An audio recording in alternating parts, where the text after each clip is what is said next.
Boom, we are live, ladies and gentlemen. We are very excited to be bringing you another evening episode. And I bet you are all wondering, what color is that light going to be when I turn it on? Hey, we're green still. Yay, congratulations. If you want to download Tiho's indicator, just simply watch our live stream, because as long as it's green behind me from now on, that's consistent evidence that we are in a bull market. I'm going to be going over Bitcoin, Link, Cardano. Some of you guys had asked for GRT. I'm going to do some quick conjecture around Dogecoin again. I think it's a very interesting conversation, and I'm probably not totally qualified to be having it, but that's I think the most important part about this kind of stuff. So we're going to dive in, and we're going to take a look at, actually we're going to start with the S&P 500 today. For those of you that have joined us, if you've been watching for quite some time, I drew up this pretty weakly drawn rising channel with this V here, and look how perfectly we hit this V. What's nice is that I actually suspect this is going to be the first time in history we see like a stock market melt up. Yes, that's right. I don't think we're going to see a stock market crash. I think we're going to see the stock market literally melt in the upward direction. The stimulus bill is likely going to help lead to that scenario. And to some question or another, we might be looking at real world, real time inflation in assets. So it's a pretty interesting conjecture to make. But nonetheless, we fit this perfectly. I can't believe it pretty much drew exactly what I thought it was going to. You can go back to our previous videos. I have not touched this since February. I guess we can take the question mark out of there too. We did perform that spring and what looks to be a rising gradient bottom. We also have, look at this, guys. This is the perfect moment to study here. Look at this. Look at this amount of supply come in and falling volume, rising price. That's a bullish indicator in the S&P 500 right now. So the reason why I wanted to start here was because of the general conjecture around the market as a whole. And I think it's important to understand that our little ecosystem is not separated from the rest of the world, and the rest of the world can basically, well, I was going to say something pretty rude there, but the rest of the world is collaborating together on its psychological interest in what's going on. So Bitcoin hit perfectly the top of the first resistance line and turned around. Now, one of the fun things here is that my market whispering seems to be pretty freaking good. I was excited to see this turn around right at the top of our resistance line. Although I did speculate yesterday, maybe we could get to 42,000 and hit the second resistance line. I do suspect that this is now the start of the breakdown before the creek, very similar to this. And then here you can see March 11th still drawn as my Nostradamus of the market line, drawn there out in the middle of March, effectively, the 11th to be exact. One of the important things when going through market analysis is being consistent through your study. I've gone over this a few times, but one of the diseases and the sickness of the early stage investor is just not having the education or the confidence necessary to not get emotional about their portfolio. It's very easy to lose money jumping from position to position, and in the middle of a bull market, you could literally be making money just by throwing darts almost at anything random. So what you want to do is make the most money during a bull market, because they are limited in time and they do not last forever. And once they are done, we usually spend about a year or two in reaccumulation or just accumulation. So what does this mean? Well, first off, we're going to have some time here for Bitcoin before it really goes haywire. But in the meantime, look what it did to our backup phase for Ethereum. Now we'll start with Ethereum here because it's just the next on our list. We went over Cardano earlier today. As you can see, we had a really nice, I'm going to sneeze here. Excuse me, ladies and gentlemen.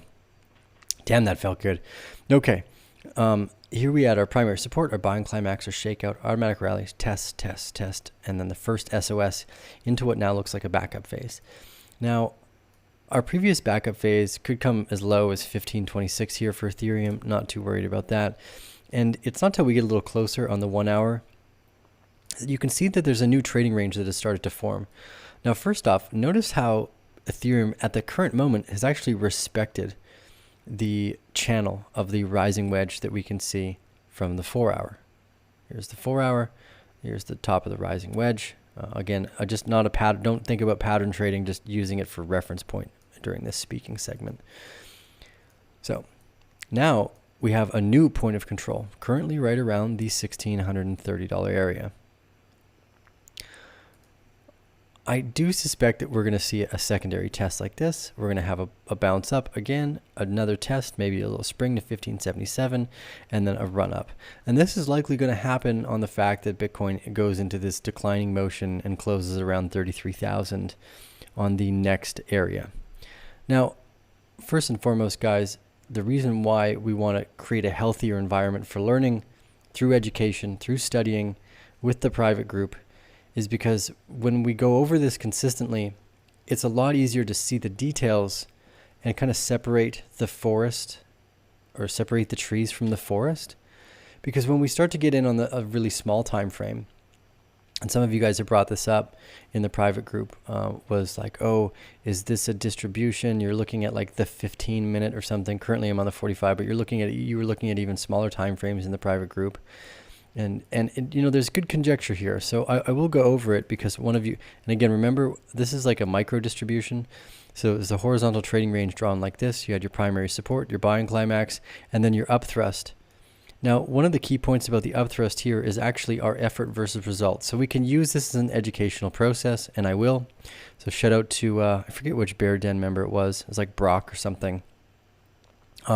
Remember, guys, we don't want to chart like this in the 15-minute. It's relatively useless, but it does provide us an educational aspect. And I thought it would be good to go over this. In a distribution, or in this case, what we're calling a micro distribution, the upthrust, or the UT, or UTAD, depending on whatever you want to call it, I like just UT is fine, is predominantly looked at in two ways. Number one, look at it almost as a reverse spring. So when we're using accumulation and we see our buying climax or our automatic rally, our spring to the downside with a noticeable volume usually, this is the internal opposite of a spring. So distributions, UT, is the opposite of accumulation spring. So here, we can notice that by this demand or supply signature versus this demand and supply signature. This demand and supply signature provided a fair amount of result, whereas this one was decreasing. So this is again, the opposite of what happens during an accumulation period. And we've gone over this before, this effort versus result kind of function that we see while working through a trading range. Now, it becomes standard once you've spent a lot of time doing it. You can recognize these things without really looking too closely. So this was a great example, again, to provide the understanding that the UTAD, or the upthrust after distribution, represents effectively the spring, and it has the exact opposite characteristics in supply than what we were looking at in the accumulation phases. So this represented effectively the top, and you could even go, oh, look, there's a shoulder and a head and a shoulder. So you can make conjecture on the smaller time frames here that are great educational aspects. I suggest doing that, but the problem is when you're looking at a 15-minute chart, you totally miss the macro. And this is not distribution yet. This is just part of a much larger reaccumulation. So even though we have a micro distribution, which is we called for way back here, that we would run to 40K and then we would turn around, we've been saying that for weeks now. So nothing has changed in my sentiment, but I did want to bring up that micro distribution, because it gives us the chance to go, well, look, here's what an MD looks like. We had a previous MD over here as well, and this is just part of our much larger trading range structure. So these micro distributions at this moment are just representing the run against resistance before we come down and test that $33,000 area for the point of control over the future. So because of this, as Bitcoin starts to decline this one last time, is that Lark? Lark Davis, Jesus, it's so good to see you. I love you, brother. Thank you. And telling people to smash likes for us. Yay. Lark, you're a champion. For those of you that don't follow Lark, go follow Lark, the nicest, sexiest man in crypto. I absolutely love you, Lark. Thank you for the support. So this kind of micro distribution is going to lead us into the finalization of this reaccumulation pattern. So I've gotten a little messy. I'll remove some of my my momentum indicators here. And again, guys, what we want to do is compare this against the Wyckoff reaccumulation. And I try to show a lot of the free stuff that's out there because you can find it and you can do your own reference study. Not Richard Wyckoff himself, but this reaccumulation pattern, it just looks almost, I think they're almost going to look identical. So here we can see this run up into resistance, which is what I just believe we hit now. And then this turnaround back to the bottom of the creek before we start to break out eventually. So as that happens, I think this is going to leave a lot of room for Ethereum. Now, yesterday you guys had asked questions about Ethereum futures, and we're going to do a dedicated video about that tomorrow. But I wanted to go over this evening as well. The Ethereum futures, first off, in the middle of a bull market, guys, everyone's like, oh, well, will futures have the same effect that it did in the early or like the late 2017 bull market? Well, no, futures joined at the very, very top of retail hype effectively. And a lot of really good traders took advantage of the ability to go short, and they made a lot of money doing so. Now, this time, we're in the middle of the start of the bull market, and any good investor worth their weight in salt and being able to decipher and listen to the market whispers are definitely going to be going long here. And again, even though, we made a bigger story conjecture around Ethereum here too, where because we're watching a very similar pattern that we saw to ADA before the breakout, that we saw in Aave before this big breakout. But let's use again the comparison. Let's say on the 8th, I think effectively in like 48 hours from now, they add the CME futures. You might get a down bit like this, very equivalent to what we see on Ethereum here, where we actually come back to the top of right here. And this is where our spring would take place. And again, you can see the similarities here between Aave, Cardano, and Link as well, which is in the kind of the final stages of getting to this conjecture point here before it makes its SOS outside of that box. So Ethereum, the futures are most likely going to add a little bit of short side just to cover accounts, people that have hundreds of millions of dollars in this ecosystem. Will likely push it into this area, maybe the $1,530 area that we had talked about just previously, but is not going to end the bull market. The supply is being chewed up by massive companies like Grayscale, hundreds of millions of dollars a day. So I do believe what we're going to see is that our first shakeout comes in, our break, our slight spring, a backup, our SOS phase, and then we're just going to go to $2,600 real lickety split for Ethereum too. Now, I've been calling for $2,600 Ethereum since this first shakeout and the spring here. So I feel very, very strongly about this sentiment. Nothing has changed here at all. And again, guys, remember, if you show up to the screen and everything's green, we're fine. If you show up to the screen and everything's red, well, there might be a little bit of troubled waters ahead. So it's green still, so don't worry too much. If I change the sentiment, I'll change the entire background of the channel from now on. So again, I do believe that this slight retracement into this beautiful reaccumulation pattern here, as a very conventional reaccumulation pattern for Bitcoin, is going to produce the results that end up equaling the backup phase in Ethereum. Our Cardano is again one little stage kind of further, very much more similar to Aave in this conjecture, and Link is probably closer to Ethereum. So if you look at how Aave performed outside of this horizontal trading range, and then the breakup or the SOS and the backup phase, again Cardano SOS, very slight backup phase in Cardano, not even to the bottom of the trading range here, which was another important factor before it started to explode. Now, luckily, we were able to have Charles Hoskinson on the show, like right here during this breakout, and I was able to add some Cardano to my portfolio. I like investing in people. Just how Lark showed up here. I love Lark. If Lark was like, I'm doing something, you want to help out, like, yes, let me, whatever Lark's doing, I want to help that out. Because I like people. I think ultimately when we invest in the people behind technology, it's a lot smarter of a decision. It's easier to see that they have the potential to overcome their problems and pivot, even if it takes time. So keep that in mind. But again, this comparison conjecture right now between what we've seen and what we saw in Bitcoin just previously before this much larger trading range, if we go back into what effectively would be December, you can see this very similar pattern where we broke out of our horizontal trading range before this big breakup. And again, if you look at the relative comparison here, I'll change the colors so that they're the same for our larger momentum here. Boom, just like this. Notice the rising wedge, a little bit of a backup, and then a huge explosion. We saw the exact same thing on Bitcoin. And again, these huge explosions end up turning into a much larger reaccumulation pattern. Now, because Bitcoins are kind of underlying collateral asset, helps the market have confidence in everything that's been built here, because Bitcoin's been running unabated for years. Now that we could get into a little bit of an argument on how unabated it is, because there has been problems with Bitcoin as far as I know, at least from what I hear. And we've got a pretty good tech team, but they were fixed quickly enough that they never disrupted the initial internal network, which is hugely positive, because it could have gone it could have gone negatively. So this backup phase for Ethereum, I think, is just starting to form. Again, probably somewhere around the 16th. Again, the futures will likely give us the spring, just as, like, again, guys, you got to remember, I've had conversations with people that have hundreds of millions of dollars worth of Ethereum. So it would be wise of them to open up a short here, even if it's like $100,000 short at like 10x, just to protect their account.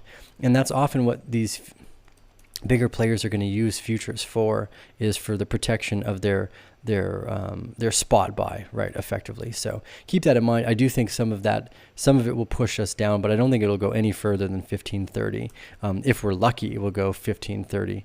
And again, on the 1 hour, you can see how this kind of new beautiful trading range has formed here as well.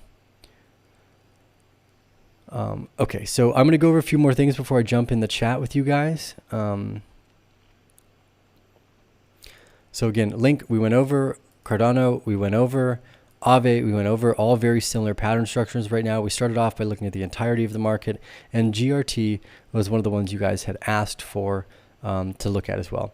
Now, I'm going to delete this because this is some conjecture I was making by myself just before I got on the stream, and I want to start over. When you guys first started asking me about GRT, it was back here in January 20, and I said there's not enough data. I wasn't keeping an eye on it, but take a look at this. I think you're really gonna appreciate this sentiment.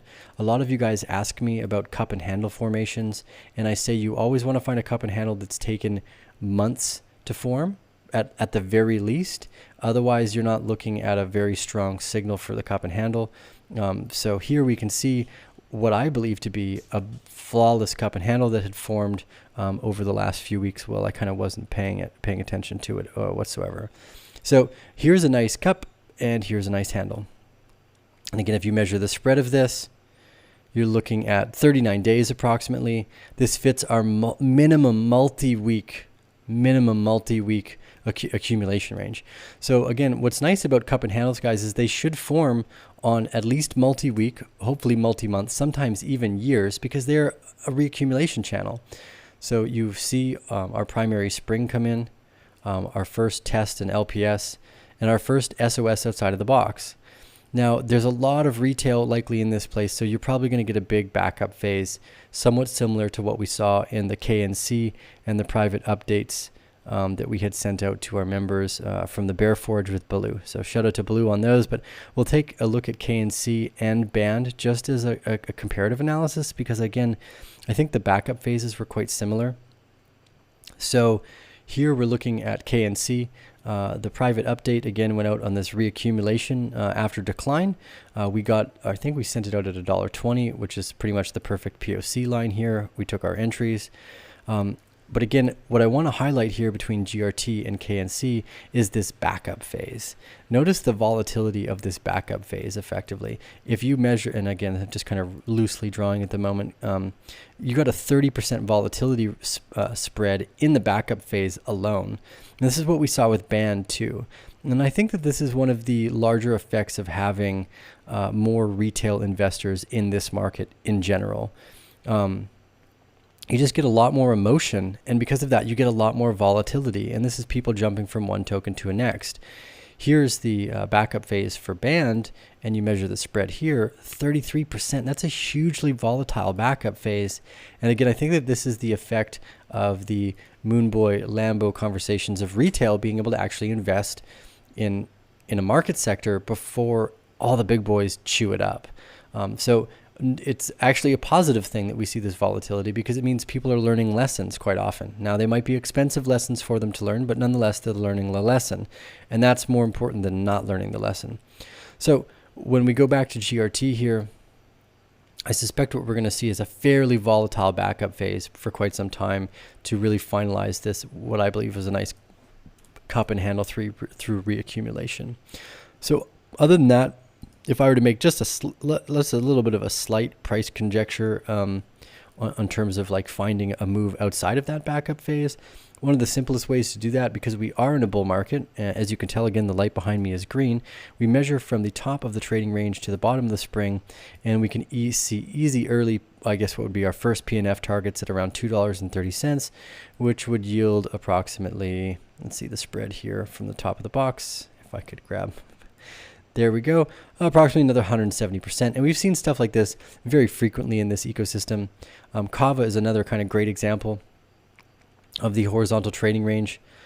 Now, Blue and I were looking at this one. As you can see, I left my poopy green drawing on here, but I also want to point out, guys, that when we are going through trading range analysis, there is the lesser known and still frequent, but much less frequent falling trading range. These are often called bull flags, and they don't have to complete this way.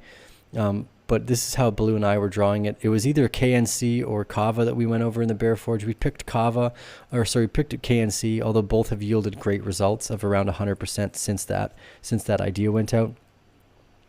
One of the important parts here is to understand that, let's start over again. We'll remove this falling accumulation range and look at it horizontally now, and I think you probably get an equally clear picture. It actually starts back here, because here's your selling climax, here's your first automatic rally. You can see the selling climax is noticed extremely poignantly by this massive amount of supply coming in, which in retrospect is this falling channel's spring, right? So this would be considered like the backup phase. And this is kind of what we want to look at, these falling accumulation channels, but not focus on them, especially for the newbie style traders and investors. It just gets a little too confusing. So again, even for Kava, look at the spread, 30% of a spread for this backup phase before you started to see a real momentum outside of the box. So Kava, Band, KNC, GRT, all have this really volatile backup phase trying to shake out weak hands. These are all indicators to me that we are still very early on in the bull market, and I do believe we're going to be going much, much further. I've gone over a few topics this evening that I think are important. Now, a lot of you guys ask about other tokens, like Roxanne, one of our private members who specifically I know is in the private group, is asking us to look at Algo, so I will do that.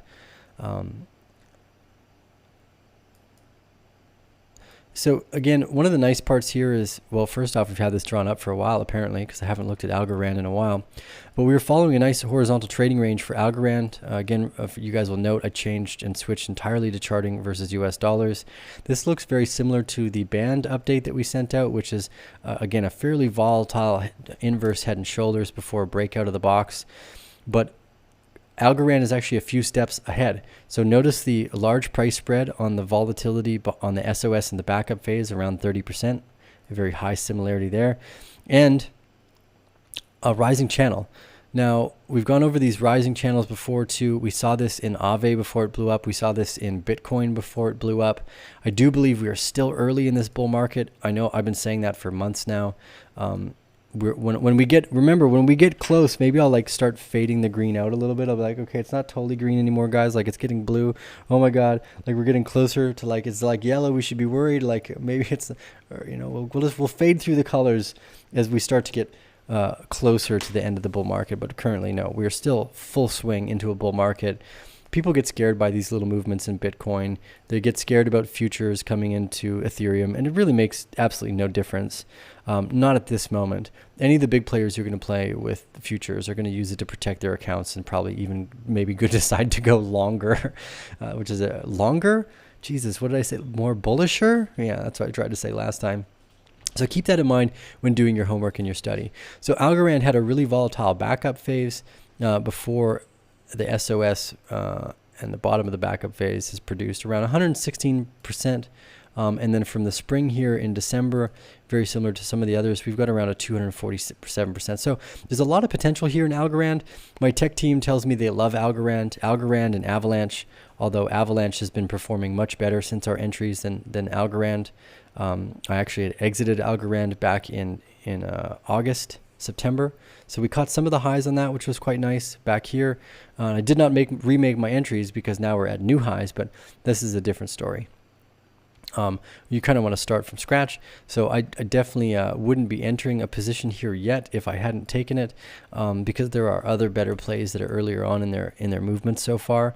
But just as a curiosity example, here's Avalanche. Now, Avalanche is another one of the ones that Tech Team threw on my table. I'm like, okay, I'll just trust you guys.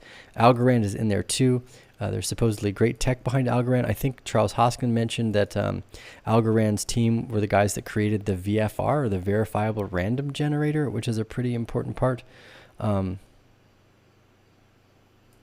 So we'll keep that in mind.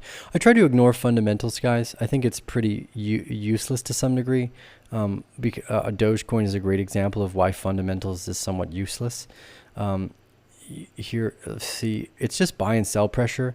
A lot of it you can ignore. In general, during a bull market, you kind of can ignore a lot of fundamentals. It's just money moving into the sector. CompMan is smart enough to know that he doesn't know the answer, so he invests in literally everything. And that's why you see during a bull market the entire sector go green. It's because CompMan is smart enough to recognize his inability to know the future, so he invests, or she invests, in everything. The composite operators invest in everything.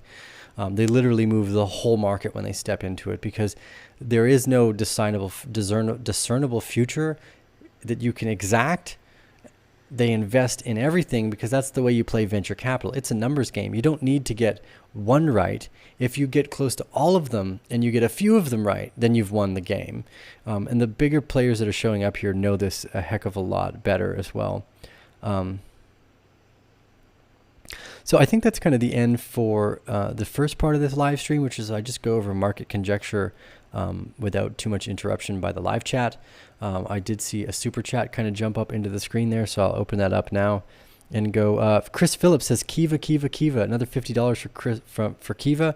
So last night, guys, this is kind of fun. On the live stream, there was over first off, I want to go over this because when you guys give live chats, YouTube takes a lot. So yesterday there was over $2,400 in live chats, and YouTube is only giving us $1,891 of that. So it's like somehow YouTube is deciding that they get $500 from those super chats that you made. So although I do love that, it's very expensive. They charge an enormous fee to send me that money. So that's why I waited for today's, because I wanted to see how much the super chats actually ended up being. So the transaction revenue that goes into Kiva tomorrow will be $1,891. So tomorrow we're going to make this contribution. So thanks to Eric Hogan, who is the leader of that, who himself contributed like $2,400, and then everybody else who just kept throwing money in there as well. I appreciate it, but maybe we'll find a better way to do that via the Bear token or something that's cheaper than YouTube's costs. Maybe we'll make a direct donation bin via our PayPal accounts or something where it's just much cheaper, because $500 in fees for YouTube is absolutely unacceptable, because that money is supposed to go to our Kiva campaign, a nonprofit organization that makes loans to underbanked and underserved entrepreneurs in the world. So I love that you guys went through that and did that, but now that we see how much YouTube takes, let's maybe find an alternative route, but that's a different story. Yeah, I will definitely challenge the YouTube fees, because I am definitely something without YouTube. Don't forget that. silly Ponce person right there. Jesus, like, I was successful before YouTube ever came along. Like, whatever, that's a totally different story. But yeah, they charge too much for fees for super chats, so we can probably find another way to do that, because again, that money is supposed to go to Kiva, so it's not for YouTube. So we'll go another route. Okay, now I'll take a look at some of the live stream questions as we go over for the rest of the evening. I want to thank you guys. Give us the thumbs up if you like this content. And remember, the disease of the mind of the new investor generally comes from lack of education and emotionally trading. One of the best ways to overcome that is by creating a healthy environment of education. And we've done that via the Arcane Bear private group. So do you find yourself as a adventurous person who likes to learn new things? And if so, go to the links down below at arcanebear.com/private and join the private group. And remember, guys, if it's your first time joining, we have over 500 people now in the private group. We have a no questions asked refund policy, which means that if for some reason you're not happy within the course of your membership, okay, cool. Here's the rest of it back. And we're happy to do that. Out of the hundreds and hundreds of people that have signed up, I think we've only gotten like 6 refunds. And so it's just quite silly numbers. I'm sure it's just like a misunderstanding. They needed the $30 to buy diapers or something. Who knows? Okay, so I'm going to take a look at your question. Chris, I will make sure that goes to Kiva as well. I'll drop it in. But again, guys, the super chats are a little expensive, so YouTube charges a lot for that. Let's find an alternative route. Wendell says, reach out to Google and see if they'll make exceptions for charities. Yeah, they do. I've looked at being able to run a fundraiser here, but they only give you the ones that you want to, that they want you to work with, and they don't have Kiva on there, sadly. So we can't do that.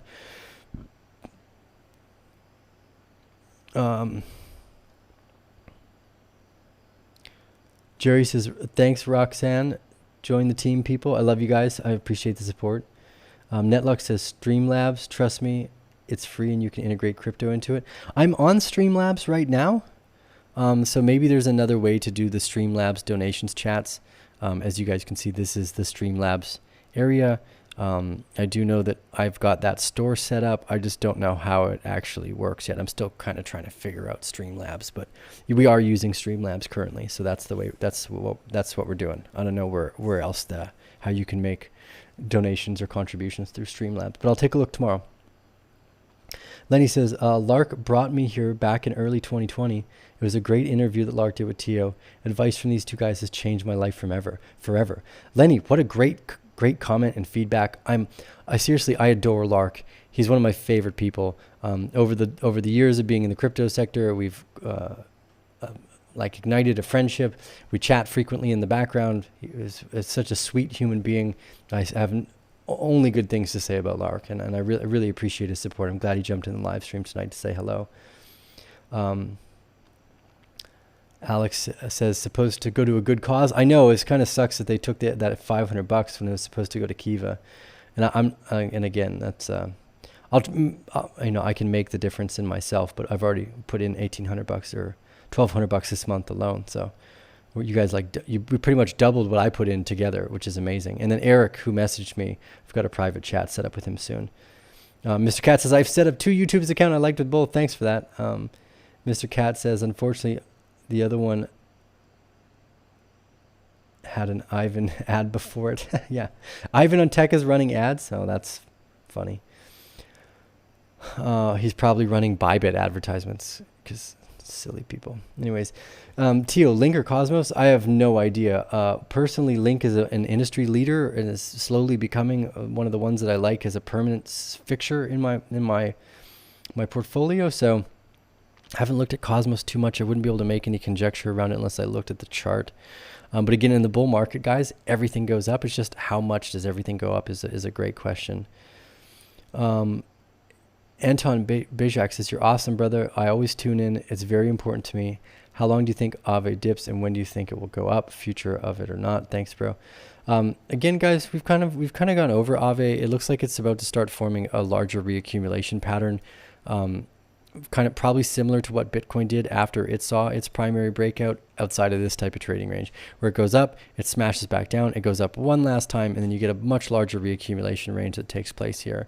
I do suspect that this area between February and March 20th is going to be a pretty volatile area, both to the up and down side, depending on how far along each of these assets is in these accumulation ranges.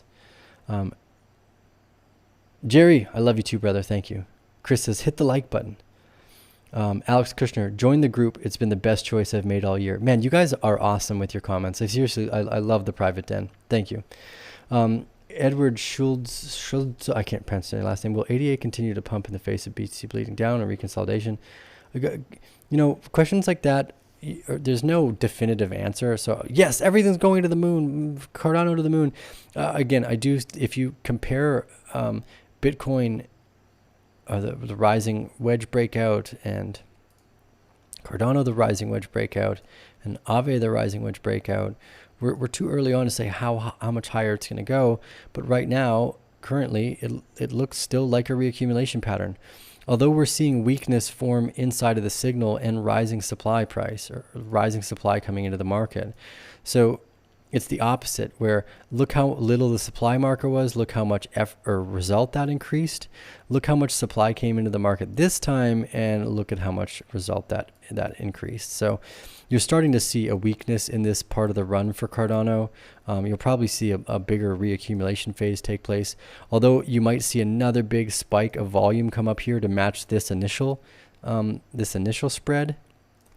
On the plus side, these spreads are still more powerful than that initial break to the top of the accumulation pattern. So you're gonna want to keep an eye on it, but it looks like it's forming another smaller reaccumulation pattern here as a kind of likely a finalization. Confront Google on Twitter about Kiva fees and get some major exposure for Kiva. Yeah, I doubt Google would even pay. Guys, I'm not big enough for that kind of stuff yet. But if you go ahead and you like and you subscribe, maybe one day we'll get there and Google would actually listen to our tweets. But or if I get Lark in there, Lark's big enough to cause some ruckus. But Lark is cuter than I am, so I'm gonna blame it on my lack of cuteness. Mr. Cat says, Tio, did you work with a shaman when you took the plant medicine ayahuasca? Yeah, I sat with the Santo Daime group. If you want, you can watch the video I did. I kind of went over that. I've sat a few times with ayahuasca. It wasn't the first time. I think you might need to sign up for Streamlabs Prime. Okay, I will pay for Streamlabs Prime then next. I appreciate that, guys. Everyone should go to Kiva. You can join the Arcane Bear team and donate. No fees to the YouTube. Go that way. Yeah, it was kind of fun, Roxanne. Eric, his initial idea, I'm sure, wasn't just to give all that money to Kiva. It was just kind of like a spur of the moment thing. I don't think any of us anticipated that. I don't even think Eric anticipated that. I've got a call with him hopefully in a few days, but that's a different story. But yeah, definitely go to arcanebear.com/Kiva and you can join in the lending process with the Arcane Bear family. Yeah, Roxanne, I'm pretty sure Eric was trying to do something nice for the Bear family as well by creating that contribution on the super chat, because that was impressive. That's the most super chat contributions we've ever gotten, and it was on a single stream. Okay, we're gonna leave it at that, guys. It's a little late. I'm sure you can hear my voice tiring out. I'm getting a little sleepy here. It's already 10:30. Geez, yeah, it's pretty much bedtime. Remember to, guys, give us those thumbs up. We will be again live tomorrow. We went live today twice and live today yesterday. Okay, you guys want me to end with the flute? I can do that. Cherry says, you're pretty cute, Tio. Cherry, you're pretty cute yourself. Awesome. Yeah, again, guys, don't worry too much. Just remember to do your homework, do your study, and you'll be a lot more confident. And the best way to do that is by creating that healthy environment by joining the Arcane Bear group. The last thing here we will go through is by playing a little bit of music because you guys asked. We like to end live streams with something a little bit calm and confident. I've been playing music for pretty much my whole life, much further before I ever had an interest in this one. Again, if you guys want to hear my conjecture around Ethereum, Bitcoin, Cardano, and the rest, please just rewind the video because I already went over them and everything is looking super sexy. So I'll grab the flute. I'll put myself and you guys to sleep with a little bit of sweet. Play the flute and I can crash, please. Yeah, I love it. Awesome. I'll grab the flute in 1 second, and then we'll leave it. We'll leave it at that.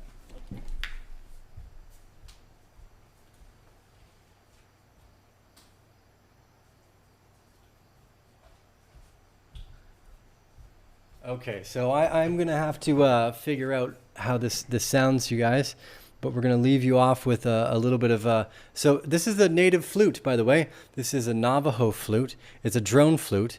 So what it does is it plays on two different sides. I wonder if where I can put the comments here that will look good. Something like this. Yeah, there we go. So it's got F sharp and then F sharp, and I can play the scales on this side of the flute. So in case you're wondering, it's made by a company named High Spirits.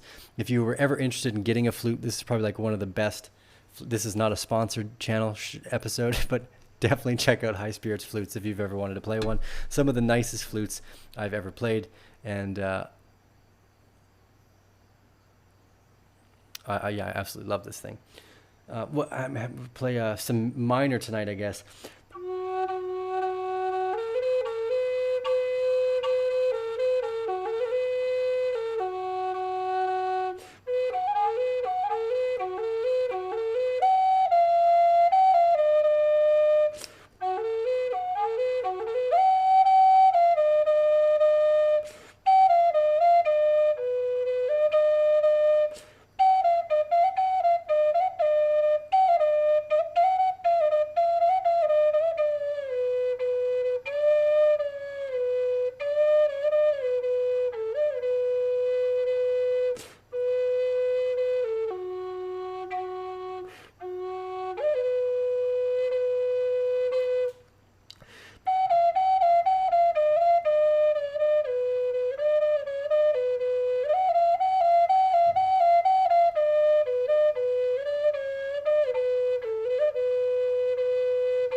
This is Deal with the Arcane Bear. Thank you all for joining us on another live stream. We'll see you guys in the next episode.